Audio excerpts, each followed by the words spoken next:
Hello. Hello, नमस्कार ताई. हो, नमस्कार. बोला ना ताई. ताई, पीएम किसानचा जो 20वा हप्ता भेटला, त्यामध्ये बरेच शेतकरी बांधव अपात्र ठरले. मग आता त्या शेतकऱ्यांना पीएम किसानचा 21वा हप्ता मिळणार का? आणि त्यासोबतच नमोचाही 8वा हप्ता मिळणार का? हो ताई, तुम्ही खूप छान प्रश्न विचारला आहे. कारण बऱ्याच शेतकरी बांधवांना हा प्रश्न पडलेला आहे. कारण आपण जर मागे पाहिलं तर पीएम किसानचा 20वा हप्ता ज्यावेळेस वितरित झाला, त्यावेळेस अनेक शेतकरी हं, हं. बांधवांना त्यापासून वंचित राहावं लागलं. कारण आपल्याला अनेक कमेंट्स आल्या, की ताई आम्हाला पीएमचा 20वा हप्ता हा भेटलाच नाही. तर याचं मुख्य कारण शेतकऱ्यांनी समजून घ्यायला हवं. कारण आपण प्रत्येक व्हिडिओमध्ये सांगत असतो, की शेतकरी बांधवांनो, तुम्ही तुमचं फार्मर आयडी कार्ड हे काढून घ्या, जेणेकरून तुम्हाला कुठल्याही शासकीय योजनेचा लाभ भेटण्यापासून वंचित राहावं लागणार नाही. आणि बरेच हं, हं. शेतकरी बांधव असे आहेत की ते सपोर्ट करतात. ते आपले फार्मर आयडी कार्ड असेल, आपली ई-केवायसी असेल, लँड शेडिंगचा प्रॉब्लेम असेल, हे सर्व वेळेवरती दुरुस्ती करून घेत असतात. परंतु काही शेतकरी बांधव याकडे दुर्लक्ष करतात आणि याचाच हं, हं. परिणाम त्यांना ज्यावेळेस हप्ता वितरित होतो त्यावेळेस त्यांना त्याचा परिणाम भेटतो, की त्यांच्या खात्यात तो हप्ता वितरित होत नाही. आता जसं की पीएम किसानचा 20वा हप्ता ज्यावेळेस वितरित झाला, त्यापूर्वी आपण अनेक व्हिडिओमध्ये सांगितलं, की शेतकरी बांधवांनो, आपल्या बँकेमध्ये जाऊन हे चेक करा, की तुमची ई-केवायसी कंप्लीट आहे की नाही. त्यानंतर तुमचा लँड हं, हं. शेडिंगचा प्रॉब्लेम येस आहे की नाही, आपला आधार हे बँकेला लिंक आहे की नाही. या चारही ऑप्शन तुमचे जर येस असेल तर मात्र तुम्हाला हप्ता भेटला. परंतु या चारपैकी एक जरी ऑप्शन तुमचं नो राहिलेलं असेल, त्यामुळे तुम्हाला तो हप्ता भेटला नाही. आणि मग आता 2 ते 3 महिन्यांचा कालावधी उलटून गेलेला आहे. त्या प्रत्येक शेतकरी बांधवाने जर आपली हे कामं पूर्ण केलेले असतील या कालावधीमध्ये, त्यांची हं, हं. केवायसी कंप्लीट असेल, लँड शेडिंगचा प्रॉब्लेम आणि महत्त्वाचं म्हणजे फार्मर आयडी कार्ड त्यांनी काढून घेतलं असेल, तर मात्र त्यांना आता 21वा हप्ता कुठलीही अडचण न येता त्यांच्या खात्यात नक्कीच जमा होईल. आणि नमोचाही 8वा हप्ता जसं की तुम्ही विचारलं, तर नमोचाही 8वा हप्ता जर पीएमचा 21वा हप्ता वितरित त्यांच्या खात्यात झाला, तर नमोचाही 8वा हप्ता त्यांना येऊन जाईल. हं, हं, हं. आणि सोशल मीडियाच्या माध्यमातून असं सांगण्यात येते, की पीएम किसानच्या 21व्या हप्त्याच्या रकमेमध्ये वाढ झाली. म्हणजेच ज्या ठिकाणी 2,000 रुपये भेटत होते, त्या ठिकाणी आता 3,000 रुपये भेटणार. मग त्याबद्दल काय अपडेट असणार आहे आता? हो ताई, नक्कीच. आपण जर पाहिलं तर 96 लाखांपेक्षाही जास्त शेतकरी बांधव या आतुरतेत आहेत, की पीएम किसानच्या रकमेमध्ये वाढ होणार का.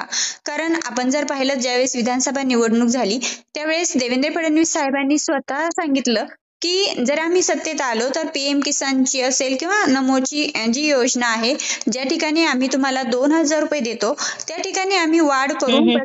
प्रति हप्ता 3,000 रुपये देणार. आणि त्यामुळे मग आता शेतकरी बांधव हा प्रश्न विचारणं साहजिक आहे. परंतु मित्रांनो, असं काहीही होणार नाहीये. विधानसभा निवडणूक झाली, भूतो ना भविष्य, या शेतकरी बांधवांनी महायुती सरकारला निवडून दिलं. त्यानंतर हिवाळी हं, हं. अधिवेशन झालं, अर्थसंकल्पीय अधिवेशन सुद्धा झालं. तर या दोन्ही अधिवेशनामध्ये शेतकऱ्यांसाठी कुठलेही निर्णय घेण्यात आले नाही. महत्वाचं म्हणजे पीएम किसान असेल किंवा नमो शेतकरी योजना, या दोन्ही योजनेच्या निधीच्या वाढीबाबत कुठलाही निर्णय झालेला नाही. आणि आता लवकरच नागपूर येथे पावसाळी अधिवेशन येत आहे. जर या पावसाळी अधिवेशनामध्ये पीएम किसान आणि नमोच्या हप्त्यांच्या निधीबद्दल जर तरतूद करण्यात आली, तर तिथून पुढे हप्त्यांमध्ये वाढ होऊ शकते. परंतु सध्या तरी आपल्याला मिळालेल्या माहितीनुसार पीएम किसानचा 21वा हप्ता आणि नमोचा 8वा, या दोन्ही हप्त्यांमध्ये वाढ झालेली नाही. जसं की आतापर्यंत आपण 2,000 रुपयांचा लाभ घेतला, त्याच पद्धतीने येणारे हप्ते सुद्धा आपल्याला 2,000 रुपये, म्हणजे पीएम किसानचे 2,000 रुपये आणि नमोचे 2,000 रुपये, असे एकूण 4,000 रुपये आपल्या खात्यामध्ये जमा होऊ शकतात. हं, हं, हं. ताई, मग आता पीएम किसानचा 21वा हप्ता आणि नमोचा 8वा हप्ता हे दोन्ही हप्ते एकत्र येणार आहे का? हो, तर हा प्रश्न सुद्धा अतिशय महत्वाचा आहे. कारण आपण जर पाहिलं तर पीएम किसानचा 20वा हप्ता वितरित होऊन बरेच दिवस उलटून गेले. त्यानंतर आता जी वेळ आहे, तर ती वेळ आहे पीएम किसानच्या 21व्या हप्त्याची. म्हणजे 21व्या हप्त्याची वेळ सुद्धा आता संपत आलेली आहे. आणि त्याचबरोबर नमोच्याही 8व्या हप्त्याची वेळ म्हणजे कालावधी संपत आलेला आहे. त्यामुळे राज्य शासनाच्या माध्यमातून जर आपल्याला नमोचा 8वा हप्ता वितरित झाला किंवा मग केंद्र शासनाच्या माध्यमातून पीएमचा 21वा हप्ता वितरित झाला, की लगेचच आपल्याला नमोचाही 8वा हप्ता वितरित होऊ शकतो. कारण आपण या अगोदर सुद्धा पाहिलेलं आहे, ज्या वेळेस पीएम किसानचा हप्ता वितरित होण्यास विलंब झाला त्यावेळेस पीएम किसानचा आणि नमोचा हे दोन्ही हप्ते एकत्रच आपल्याला वितरित झालेले आहे आणि त्याच पद्धतीने आताही आपल्याला पीएमचा 21वा आणि नमोचा 8वा असे दोन्ही हप्ते एकत्र वितरित नक्कीच केले जाऊ शकतात. हा हा. आणि ताई, मग आता शेतकरी बांधव प्रश्न विचारतात की पीएम किसानचा 20वा हप्ता मिळून भरपूर दिवसाचा कालावधी उलटून गेला, मग हो. आता पीएम किसानचा 21वा हप्ता नक्की कधी भेटणार आणि नमोचाही 8वा हप्ता कधी भेटणार, त्याबद्दल काय अपडेट असेल का? हो ताई, नक्कीच. आपण जर पाहिलं तर आज भरपूर शेतकरी बांधव पीएम किसान असेल, नमो शेतकरी असेल या निधींच्या रकमेची वाट पाहत आहे.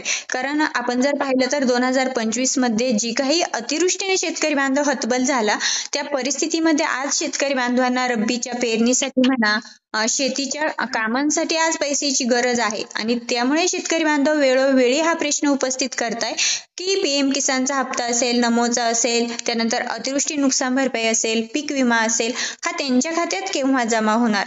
आणि आपण जर पाहिलं तर पीएम किसानचा 20वा हप्ता वितरित होऊन खूप दिवसांचा कालावधी उलटून गेलाय. तसं तर दिवाळीपूर्वीच हा हप्ता शेतकऱ्यांच्या खात्यात पीएमचा 21वा वितरित व्हायला हवा होता. आता तुम्ही या अगोदर देखील पाहिलं असेल की सोशल मीडियावरती असं सांगण्यात येत होतं की दिवाळीपूर्वीच पीएम किसानचा 21वा हप्ता वितरित होणार आहे, परंतु तो जमा झाला नाही. त्यानंतर 22ची तारीख देण्यात आली, त्यानंतर पुन्हा ऑक्टोबरचा शेवटच्या आठवड्याची तारीख देण्यात आली, परंतु आता ऑक्टोबर महिनाही संपलाय, नोव्हेंबर महिना देखील सुरू झालेला आहे, परंतु अद्यापही केंद्र सरकार असेल, राज्य सरकार असेल किंवा कृषी विभाग असेल यांच्या माध्यमातून पीएम किसानचा 21वा असेल किंवा नमोचा 8वा असेल या हप्त्यांची तारीखच घोषित करण्यात आलेली नाही.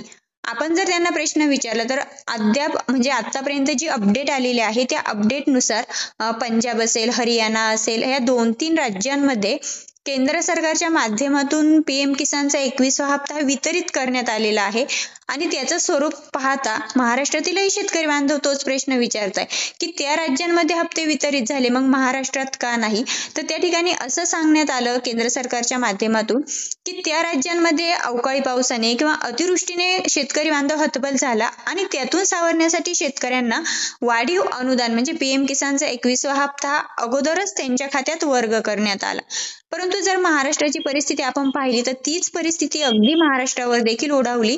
त्याच परिस्थितीमध्ये मधून सुद्धा महाराष्ट्रातील शेतकरी बांधव गेले, परंतु तरी सुद्धा केंद्र सरकारच्या माध्यमातून महाराष्ट्रातील शेतकऱ्यांसाठी अद्यापही म्हणजे अतिवृष्टी नुकसान होऊन भरपूर दिवसांचा कालावधी झालेला आहे. शेतकरी बांधव आज खूप हतबल देखील झालेला आहे. आज शेतकरी बांधवांना गरज होती ती म्हणजे पीएम किसानचा किंवा नमोच्या हप्त्यांची, परंतु अद्यापही ते हप्ते वितरित झाले नाही आणि आज देखील आपण जर याबद्दलची अपडेट घेण्याचा प्रयत्न केला तर आजच्या स्थितीमध्ये सुद्धा पीएम किसानचा 21वा आणि नमोच्या 8व्या हप्त्याची तारीख ही शासनाच्या माध्यमातून फिक्स सांगण्यात आलेली नाही. ज्यावेळेस ही अपडेट आपल्याकडे येईल त्यावेळेस नक्कीच शेतकऱ्यांपर्यंत पोहोचवण्याचा प्रयत्न आपल्या आम्ही संगमनेरकर युट्यूब चॅनलवरती केला जाईल. तर धन्यवाद ताई, तुम्ही शेतकऱ्यांचे प्रश्न मांडले त्याबद्दल. धन्यवाद ताई, तुम्ही पण खूप महत्वाची माहिती दिली. धन्यवाद. ओके, धन्यवाद.